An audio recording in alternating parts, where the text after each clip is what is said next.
Welcome back to the shop, everyone. Welcome back to the Two-Stroke Turbo channel, where Stella is again camera shy. We've got another beautiful day here in Portland, Oregon. We're working on cars and pet the dog. That's what we do. Today we are in between customer jobs, and I needed to do a little service on my own personal shop truck. I'm going to call this my 3/16 ton shop truck because I've been hauling parts with it lately. And a lot of you guys haven't seen what's underneath this thing. I want to show it off a little bit. So I've driven this thing about 1,000 miles, and some of you may say, well, that's too early for oil change, but you know what? The extra insurance is worth it. So this is my 1952 Singer 4AD that's been modified. Been really enjoying this car, and the season is coming to an end. The mornings are getting cooler, and I'm just gonna have to park it for the winter because it doesn't have a heater, doesn't have wipers, doesn't have good traction, it doesn't have a top. That's kind of important. But let's go underneath and I'll show you the things that I've done up to this point. The car is pretty well sorted. I got rid of the LED taillights that they were boat trailer lights that somebody cut into the aluminum rear apron there, and I put on Home Depot vents. Looks better, and I made the original taillights work. That's one thing that I did. Still have to get the license plate light working, and that's what that's about. It has an MG or an MGA frame. I put in a new fuel level sender because I needed to know where my gas was.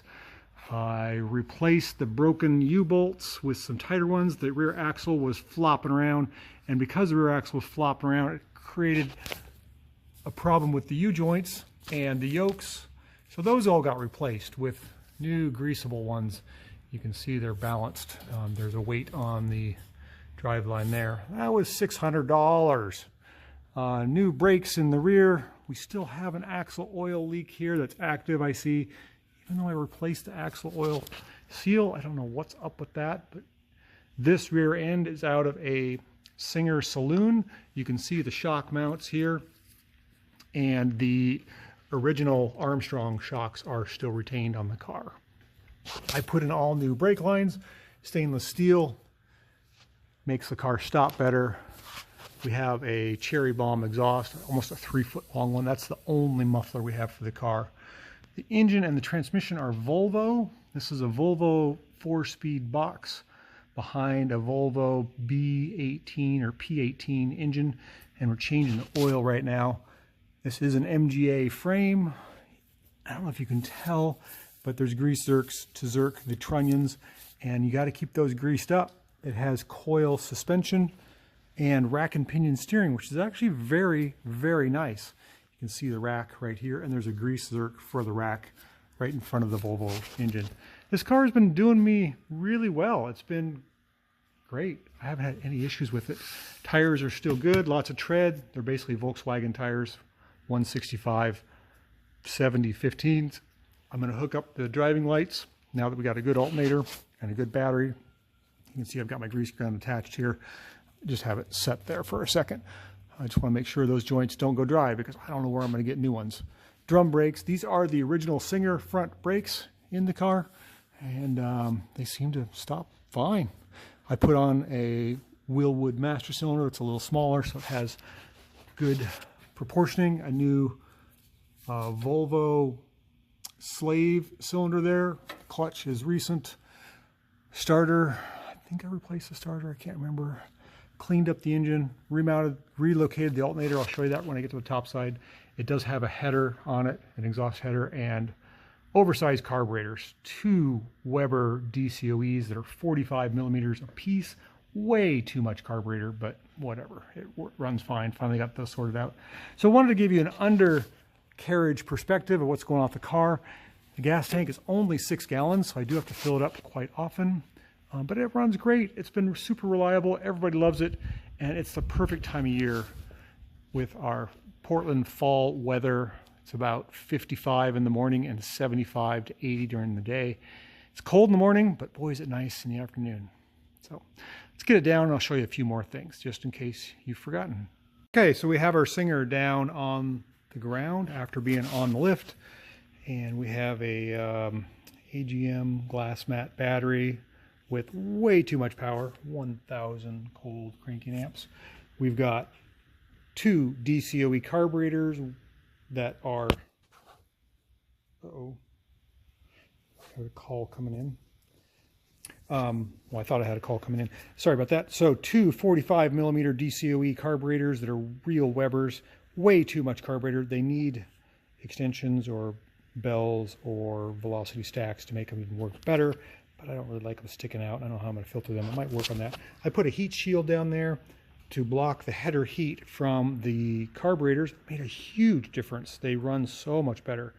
I put on electronic ignition. Let's show you the other side here.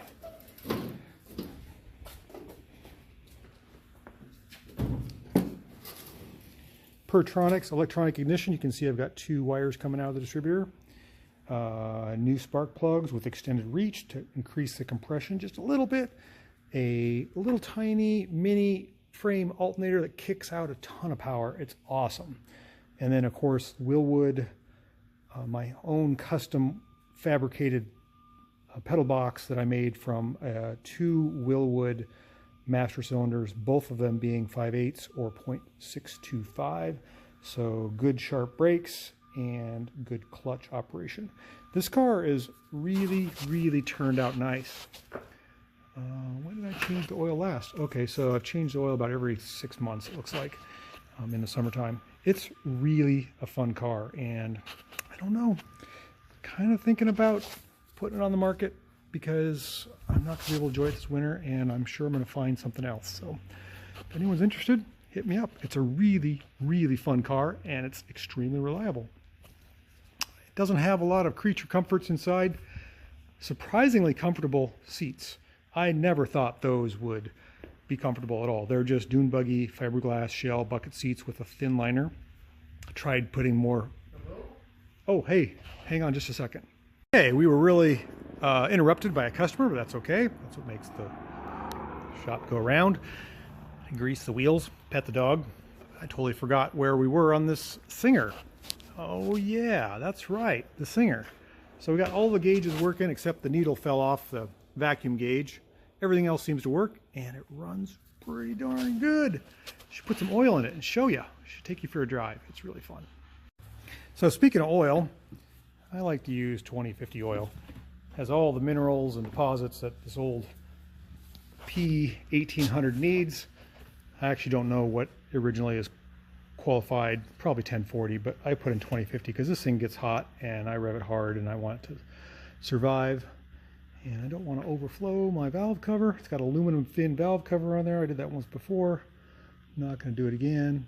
What happens is this funnel can actually put too much oil into the engine too quickly, kind of like a beer bong, and I can overflow. So we'll let this drain here.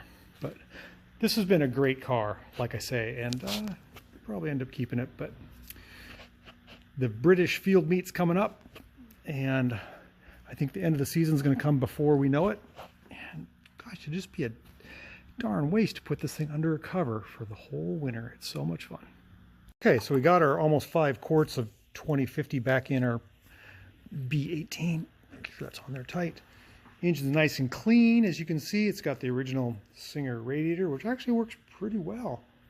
Very simple. Has a wood cowl or wood, cowling. It doesn't look great, but seems to function fine.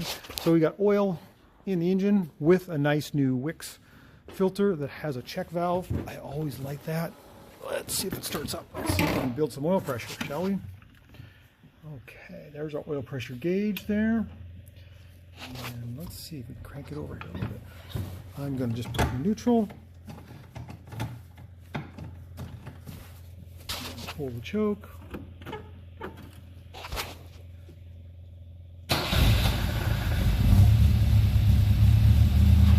Fires right up. Good oil pressure. Gas gauge is working. This doesn't work. Temperature is actually working. We'll push the choke in now. Idling about 600. Rev it up a little bit. Super smooth. And we've got 60 pounds, 55 pounds of oil pressure at idle. That's nice. Oh, does she run good? Where's my carburetor? There we are. Ah ha ha.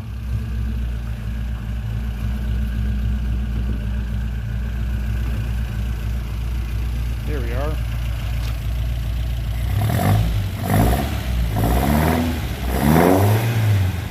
Love this thing. Love it, love it, love it.